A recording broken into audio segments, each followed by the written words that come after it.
The French and Indian War.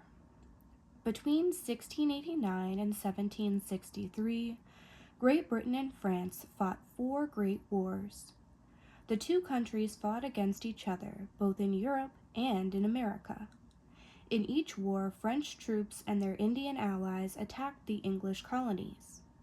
In return, British troops and their Indian allies raided French forts and settlements.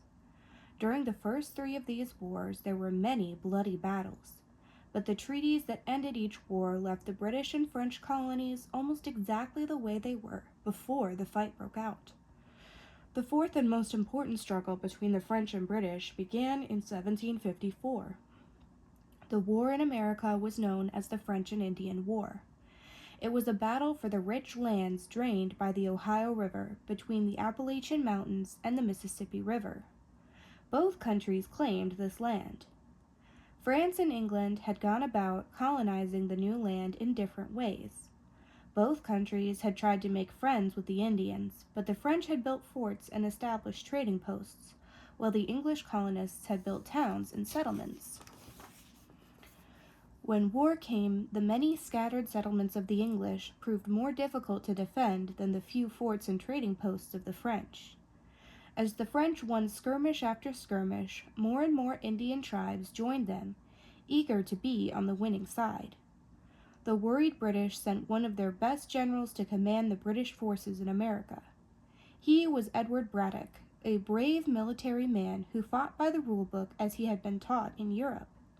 Braddock's plan was to capture Fort Duquesne, a French stronghold located where the city of Pittsburgh, Pennsylvania now stands. With a force of 1,200 men, including a young colonial officer from Virginia named George Washington, Braddock started forth. Ignoring the advice of Washington and friendly Indian guides on the best way to fight in the wilderness, Braddock marched his red-coated troops in straight and orderly military columns. Along the way, they built a road through the wilderness. As the British neared Fort Duquesne, they were met by the French and their Indian allies. The French and Indians kept themselves well concealed behind trees, rocks, and fallen logs. The British and Americans fought in the open. Braddock's troops could not see their enemies, but they were perfect targets for the French and Indians. Braddock, 3/4 of his officers, and over half his troops were killed. George Washington led those who were left to safety. This bloody defeat was an important lesson for the British.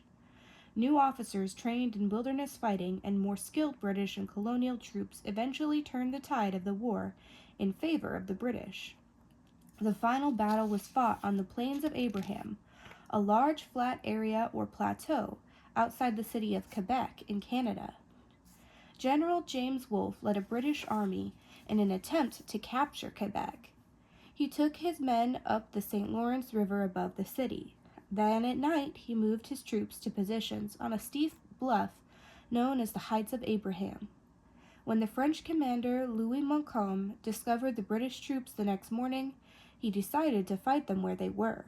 Montcalm and his forces stopped the first English attempt to take the city, but the French could not withstand the heavy fire from the English. Eventually, they retreated in disorder. Both commanders were killed in the battle. A few days later, the city of Quebec surrendered to the British, and soon all of Canada was under British control. The French and Indian War was ended in 1763 by the Treaty of Paris.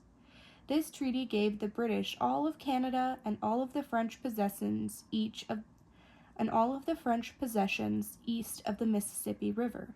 France had lost its once great North American empire. The struggle between England and France for colonial possessions in North America was over.